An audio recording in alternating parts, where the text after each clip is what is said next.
በጊዜ ስግደት እንዳይመስልሽ በአደባባይ ጭብጨባ በሚቆምልሽ ሐውልት በሚነፋልሽ ጥሩምባ መኖርሽ ትርጉም የሚያገኝ እውነትሽ የሚያስተጋባ በህዝብ ልብ ያልሰረጸ ገደል ሀገር ያልተቀበለው እውነት ሸራ ወጥረው ቢነድፉት በድንጋይ በወርቅ ቢቀርጹት ጊዜ ጠብቆ ይነሳል ቀኑ ሲነጋ ይፈርሳል። በቃ ይቀበል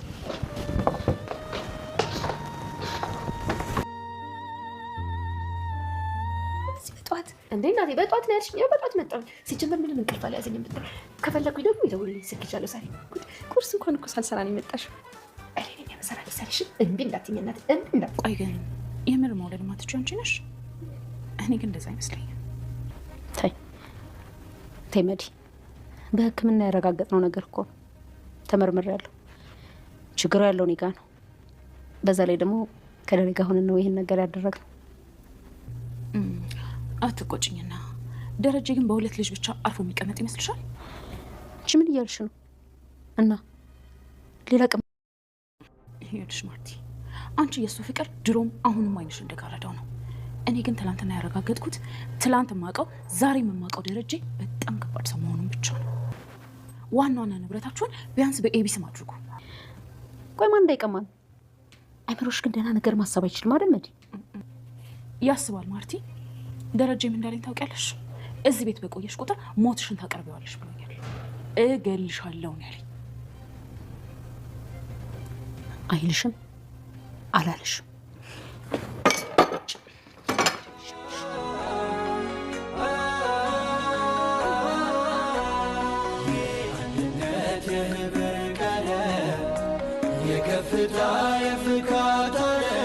መዲ ለወይዘሮ ማርታ አቶ ደረጀ በሁለት ልጅ ብቻ ተረጋግቶ አይቀመጥም፣ ሌላ ቅምጥም አለውና ለዛም ሲባል ሀብት ንብረታችሁን በአንቺ ስም እንኳን ባያረግልሽ ቢያንስ በልጃችሁ ባብጌል ስም ማድረግ ይኖርበታል እያለቻት ነው። ወይዘሮ ማርታም የመዲን ጥያቄ አቋርጣ ደሬ ይሄን አያረግም እያለች ነው። ግን ደግሞ እዚህ ቤት በቆየሽ ቁጥር ወደ ሞት እየቀረብሽ ነው የምትሄጂው ብሎ ዝቶብኛል፣ አስፈራርቶኛል። አንቺ የምታውቂው ደሬ ሌላ ማንነት አለው እያለቻት ነው። ወይዘሮ ማርታም ደሬ በጭራሽ ይሄን አይልሽም አላለም ብላ ተነስታ ሄዳለች።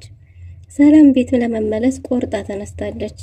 ዳጣ እባክሽም አያታሳዝንሽም እንዴ? እሷ እኮ ምንም የሰራችው ነገር የለም። ምን ባደረገች ነው? ለእሷ እኮ አይገባትም፣ መልካም ሴት ናት ብትላትም ግን ደግሞ ለእናንተ ለልጆች ሲባል እዛ ቤት ገብቼ መኖር አለብኝ፣ እናንተም ልክ እንደ ውሃና እንደ አብጌል እኩል መብት አላችሁ ብላለች። ሰላም ወይዘሮ ማርታ ምናልባትም ይሄን እውነት ባወቀች ጊዜ የሚተኮስም እንኳን ብታገኝ ልትገለኝ ትችላለች። ግን ደግሞ እሷ ምንም ነገር ብታደርግ ትክክል ነች። አብረን ለብዙ ዓመታት በኖርንበት ጊዜ በሁሉም ጊዜ መልካም ነበረች። አንድም ቀን መጥፎ ነገር ተናግራ አስቀይማኝ ወይም ልቤን ሰብረው አታውቅም።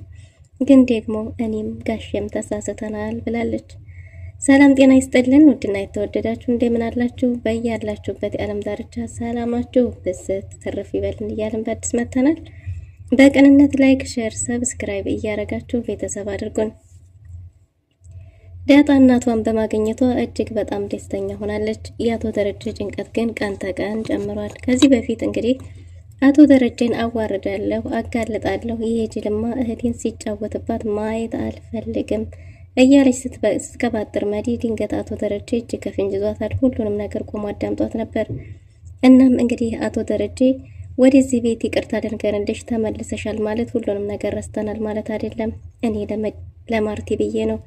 ግን ደግሞ ወደዚህ ቤት ያለሽን ቆይታ ጊዜሽን በስርዓት መጠቀም ካልቻልሽ ምን እንደማረግ አታውቂም። እኔ ደረጀ እስካሁን ድረስ ሰው ገድዬ አላቅም። ግን ደግሞ አንቺ የመጀመሪያዋ ልትሆኚ ትችያለሽ። በዚህ መልክ የምታውቂው ደሬ የማታውቂው ማንነት ያሳይሻል። እመኝኝ። ወደዚህ ቤት ስትመጪ ሰይፍ ይዘሽ ከመጣች ሰይፉ ደግሞ መጀመሪያ አንቺ አንገት ላይ ነው የሚያርፈው። ለዛም ተጠንቀቂ። ስርዓትሽን ይዘሽ ከቤተሰቤም ከኔም ርቀሽ ያለሽን ጊዜሽን በስርዓት ተጠቅመሽ ብትሄጂ ይሻላል ብሎ አቶ ደረጀ ወደ ቤት የመጣ ቢሆንም ግን ደግሞ ተበሳጭቶ ስለነበረ ወደ ቢሮ ተመልሷል። አቢጌልም አክስቷን ሽሽት አባቷ ጋር ሄዳለች። አባቷ ጋር በሄደችበት ጊዜ ለዳጣ እናቷን እንደሚነግራት እንደነገራትና አሁን ደግሞ ዳጣ ላይ የምታየው ነገር እናቷን እንዳወቀችን ስለሚያሳይ እናም እንግዲህ ንገረኝ የዳጣ እናት ማናት ብላ ነበር። አቶ ደረጀም እንግዲህ የዳጣን እናት ብነግርሽ ላንቺ ምን ያደርግልሻል? ውርዴት ቅሌት ከመሆን ከዛ ውጪ። ስለዚህ ልታግዥኝ ከጎኔ ልትቆሚ ቃል ገብተሽልኛል፣ ቃልሽን እንዳታጥፊ ብሏት ነበር። እሷም ቃሏን እንዳላጠፈችና ግን ደግሞ የምትደገፈው ትከሻ እንደፈለገች ተናግራለች። አቢጌል አባቷን በእርግጥም አሁን ለመፈረጅ ገና ናት፣ ግን ደግሞ እውነታው ሰላም የዳጣ እናት መሆኗን ስታቅ ምናልባት ወደ ድሮ ማንነቷ ልትመለስ ትችል ይሆን? አቶ ደረጀ ግን ይህን ነገር ብነግርሽ አባትነታችሁ ለእናንተ አባት ለመሆን ብቁ አልሆንም፣ እኔ ለእናንተ አባት የምሆን ሰው አልነበርኩኝም፣ ስለዚህ እባክሽ ልጄ አታስጨንቅኝ ብሏታል። እሷም አሁንም ቢሆን ምርጥና ሞዴል የሚሆን አባት እንዳላት በድፍረት ተናግራለች። አቢጌል አባዬ አንተ እኮ መልካምና ጥሩ አባት ነህ፣ አሁንም ቢሆን ታማኝ አባት ነህ፣ አንተ ምንም አላጠፋህም፣ የአንድ ቀን ስህተት ነው እያለችው ነበር። አቶ ደረጀም የአንድ ቀን ስህተት ብቻ ነው ብለሽ ነው? አረ ብዙ ጉድ ያለ እያለ ነው። አቢጌል አባቷን ማስጨነቁን ትታ ከዚህ በፊት ያነብላት ከነበረው ግጥም እጅግ በጣም አስተማሪና ሁሉም እውነት በቦታው ካልሆነ በስተቀር ውሸት እንደሚሆን ተናግሯል። ስለዚህ ለረጅም ጊዜ ያንን ሲያነብላት የነበረውን ግጥም ዛሬም እንዲያነብላት ጠይቀዋለች። አቶ ደረጀ ግጥሙን እያነበበላት ሳለ ቅኔዎቹ መልእክታቸው ከባድ ስለነበረ አቢጌል አዳምጣ መጨረስ አልቻለችም። በቃ አባዬ በቃ ብላ አባቷን አቅፋ ስቅስቅ ብላ አልቅሳለች። አቶ ደረጀም ቢሆን ይህን ግጥም ባነበበላት ጊዜ እንባ እየተናነቀው ነበር። አቢጌል ከአባቷ ጋር የሆነችው ትንሽ ጊዜን ለማሳለፍ ፈልጋ ነው። ምክንያቱም አክስቷ ወደ ድሮ ማንነቷ እንድትመለስ እየጎተጎተቻት ነው። መዲዛ ቤት ከመጣች በኋላ ወይዘሮ ማርታ ለመጀመሪያ ጊዜ ስታገኛት እንዴት ወደዚህ ቤት ትመጫለሽ የሚል ነበር እና እሷም ይቅርታ አደረጋችሁልኝ አይደል እንዴ? ደሬንም ቢሆን ይቅርታ ጠይቄያለሁ ብላለች። እዚህ ቤት እስከምትቆይ ጊዜ ድረስ ስርዓትሽን ይዘሽ ከቤተሰብም ሆነ ከኔ ጋር ተስማምተሽ መኖር እስካልቻልሽ ድረስ የአዲስ ነገር የሆነ ነገር ቢፈጠር ግን እኔ እማማ ትሞት አልለቅሽም፣ የመጨረሻችን ነው የሚሆነው ብላ አስጠንቅቃታለች። መዲ ግን በጭራሽ አፏ ስራ አይፈታም። አሁኑኑ ተንኮሏን ጀምራለች። እናም እንግዲህ ወይዘሮ ማርታ የት እንዳሳለፈች እንዴት እንደቆየች እየጠየቀቻት ነበር። እሷም ጥሩ ጊዜ ብታሳልፍም ግን ደግሞ ብቻዋን ዲፕሬሽን ውስጥ ገብታ እንደነበረ ተናግራለች። ወይዘሮ ማርታ ልጆች ናፍቀውኛል፣ ምን አለበት አንዱን እንኳን ይዘሽው ብትመጪ ኑሮ ብትሰጪኝ ብላት ነበር። ለራስሽ ውለጂ የሚል ምላሽ ሰጣታለች። ወይዘሮ ማርታም ልጅ መውለዱን ጠልታው ሳይሆን ግን ደግሞ የመውለድ ችግሩ ከሷ ጋር እንዳለ ብትናገርም መዲ ግን የወይዘሮ ማርታ ትዳር ለማፍረስ ወስና የተነሳች ትመስላለች። እናም አይ እኔ እንኳን እንደዛ አይመስለኝም ብትላትም ወይዘሮ ማርታ ጉዳዩን ያጣራችው ከአቶ ደረጀ ጋር ሄደው ሁላቸውም ዶክተር እንዲያያቸውና ችግሩ ከሷ ጋር እንደሆነ ተናግራለች። እና ግን ደሬ በሁለት ልጅ ብቻ ተረጋግቶ የሚቀመጥ ይመስልሻል ባለቻት ጊዜ ወይዘሮ ማርታ እንዴ ቅምጣለው እያልሽኝ እኮ ነው ታቆሻል፣ ደሬ በጭራሽ ይሄን አያረግም ብላ ክንዷን ገትራ መከራከሯን ቀጥላለች። ወይዘሮ ማርታ በትዳሯና በቤተሰቧ በጭራሽ ጥርጥር አታውቅም። እናም እንግዲህ ለማናቸውም ክፍተት አትሰጥም። በራሷ ብዙ ጥርጣሬዎች፣ ብዙ የማያሳምኑ ምክንያቶች ቢኖሯትም ጉዳዩን እሷና ደረጀ ተነጋግረው መፍታትን እንጂ በጭራሽ ሶስተኛ ወገን እንዲገባ አትፈቅድም። በአሁኑ ግን እንግዲህ ጥያቄዎቹም ሲደራረቡ በዛ ላይ ደግሞ የመዲ ጉትጎታ ተጨምሮበት የነ ወይዘሮ ማርታ ትዳር አደጋ ላይ ያለ ይመስላል።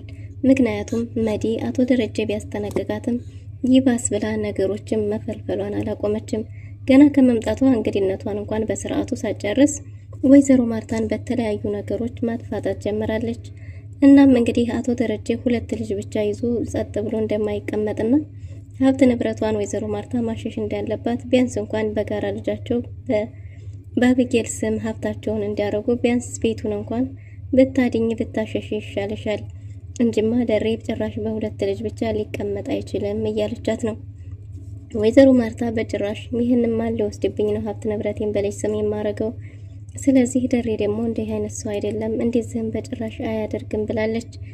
እንደዛ ብሎ ከማሰብ ውጪ ይሆናል ብሎ ማሰብ ነው እያለች አንዳንድ የተከሰቱ በሶሻል ሚዲያ ላይ ያሉ ያልተሳኩ ትዳሮችንም ጠቆም እያረገቻት ነው። አንቺ ድሮም ቢሆን የደሬ ፍቅር አይንሽን ስላወረው ማየት ስላልቻልሽ እንጂ በዙሪያሽ በጣም ብዙ ነገሮች እየተከናወኑ ነው። እኔ ደግሞ በአንቺ እህቴ ላይ የሁሉ ግፍ እየተፈጸመ አርፌ አልቀመጥም ብላለች። ግን ደግሞ ወይዘሮ ማርታ ትዳሯን ለራሷ እንዲተውላትና እሷም ከዚህ እያለች ከምትንገራጭ ትዳሯን ይዛ እንድትሰተር እንድትሰበሰብ እየነገረቻት ነበር። ግን ደግሞ መዲ እንኳን ስለ ራሷ ትዳር ልትይዝ አይደለም ቀርቶ የእህቷንም ትዳር ለማፍረስ ቆርጣ ተነስታለች። በተለይ ዳጣን የአቶ ደረጀ ልጅ እንደሆነች በእርግጠኝነት ወስናለች ማለት ነው። በሷ በኩል ያሉትን ነገሮች ለማጣራት የተቻላትን ሁሉ እያደረገች ነው። እና እንግዲህ አቶ ደረጀ እዚህ ቤት መተሽ ያለሽ ቆይታ አርፈሽ ካልተቀመሽ በስተቀር ወደ ሞት እያመራሽ ነው የምትሄጂው። መጥፊያሽ በእኔ እጅ ነው የሚሆነው፣ እኔ ነኝ የምገልሽ ብሎ ዝቶብኛል፣ አስፈራርቶኛል ብላታለች። ወይዘሮ ማርታ ይህን በሰማች ጊዜ መቋቋም አቅቷት በጭራሽ ደሪ ይህን አይልሽም አያረግም ብላ ነበር ተነስታ ሄደችው። ሰላም ልጆቿን ይዛ ወደዛ ቤት የመመለሱን ነገር አምራለች። ዳጣ ግን ለማየ ይህን ያህል አይገባትም፣ እሷ እጅግ በጣም መልካም ሴት ናት ብላ ብትከራከርላትም ህይወት አንቺን አላስተማረሽም፣ ብዙ የማታውቂያቸው ነገሮች አሉ። እኔ ከሰው ላይ ተጠግቼ እየኖርኩኝ ነገ ጧት ጋሽ አንድ ነገር ቢሆን ልጆቼ ጎዳና ላይ እንድትወድቁ አልፈልግም እያለች ነው። ግን ደግሞ ዳጣ እዛ ገብተሽ አንቺ ተዋርደሽ እኛ የተሻለ ከምንኖር እንደ አቅማችን ቤት ተከራይተን ብንኖር ይሻላል። በዛ ላይ አባዬ ይረዳናል፣ እኔም ደግሞ ለልዴቴ የተበረከተልኝ ስጦታ አለ ብላ ነበር። ግን ደግሞ ሰላም በጭራሽ ይሄ ሁሉ ነገር አይሆንም እያለች ነው። ዳጣም ለመጀመሪያ ጊዜ የእናቷን እጅ ይዛ ከወንድሟ ጋር ከተማ ወጥተው እንግዲህ ሱቅ ሾፕ እያረጉ ነው። ዳጣ አሁን ላይ ባላት ህይወት እጅግ በጣም ደስተኛ ሆናለች። ግን ደግሞ በዚሁ መሃል ስለ አባቷን ማሰብ አላቆመችም። አባቷም ከአይኑ ላይ እንድትሄድበት አይፈልግም። ዳጣ ተወዳጅና ሁሉም ሰው የማይጠግባት ተናፋቂ የሆነች ልጅ ናት።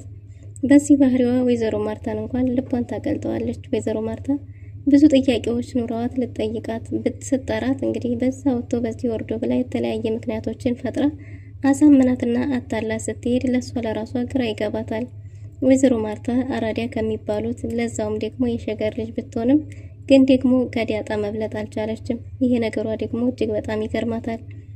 ዳጣ እዛ ቤት እንድትኖር ያደረጋት የራሷ መልካም ባህሪ ተጫዋትነቷና የቤቱ ድምቀት መሆኗ ነው። አሁን ግን እንግዲህ መዲ ዳጣን ከዛ ቤት ነቅላ ለማስወጣት የተቻላትን ጥረት እየጣረች ነው ማለት ነው።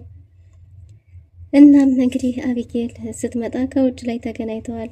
የአቢጌል መንገድ ላይ አክስቷን ስታገኛት አክስቴ ወዴት እየሄድሽ ነው ባለቻት ጊዜ አሁን ደግሞ የዳጣን ክፍል ለመቀማት እንዳሰበች ተናግራለች። የኔ ክፍል ሙቀት አለው፣ መስኮቱም ደግሞ ልክ አይደለም፣ ስለዚህ ከዳጣ ክፍል እንደምተኛ ተናግራለች። ደግሞ ይሄ ምን ማለት ነው ብትላትም መቼም ዛሬ እሷ አትመጣም፣ ስለዚህ እዛ ክፍል መተኛ ትፈልጋለሁ ብላ ሄዳለች። መድኃኒት ግን እንዳሰበችው ልትፈልግ ወይም ልተኛ ሳይሆን የሄደችው የዳጣን ማንነት ሊያሳውቀኝ ይችላል የሚሉትን መረጃዎች ቆፍሮ ለማውጣት ነው። ምጥን ትክስ ብላ መታ ገዜ ገር ላይ ተኝታለች። ገዜም ባየው ነገር ተደናግጦ እንዴ ምን ሆነሽ ነው ደግሞ ምን ሆነሽ ነው ምን ከፋሽ እያላት ነበር። ምጥን መኖር ደከመኝ ብላለች። ምን አጊቷት ይሆን? ገዜም እንደ አንቺ መኖር መጀመርሽና ነው መኖር የሚደክመሽ? አንቺ በእናት አባትሽ መካከል እየኖርሽ ይሄን ካልሽ እኔስ ምን ልበል? ምንድነው የሆንሽው? ምንድነው የገጠመሽ? ውሃን ነው የፈለግሽው? ሂጂ ውሃ ዘንድ ቢላትም ውሃ ዘንድ እንኳን ለመሄድ የሚያስችል አቅም እንደሌላትና እንደደከማት መኖር እንደታከታት ተናግራለች።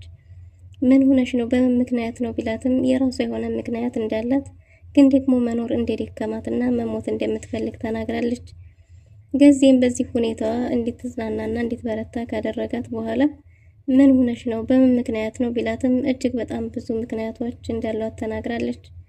በስተመጨረሻም እንግዲህ ገዜ ውሃን እንዲጠራት ብሎ ወደ ቤት ልኳታል። መሞት ከፈለግሽ አክስታችን መታለችና እሷን ጭንቅላቷን ካልሻት ከዛ ሞት ወደ አንቺ ይመጣል ብሎ ሸኝቷት አልፈራትም ብላ በልበ ሙሉነት ሄዳለች። ምጥን እውነት ይሄን ነገር ልታደርገው ትችላለች? መዲም እንግዲህ የዳጣን ክፍል በአንድ እግር አቁመዋለች። አቢጌልም ቆማ እየተከታተለች ነው። ከርቀት ደረጃ ላይ ቆማ እየተመለከተቻት ነው።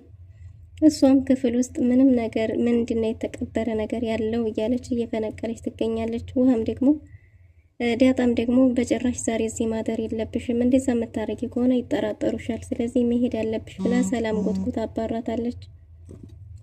ዳጣ ወደ ክፍሏ ስትመጣ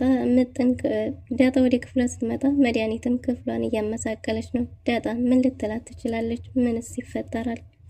ለዛሬ የነበረን ቆይታ ይህን ይመስል ነበር። በቀጣይ እስከምንገናኝ መልካም ጊዜ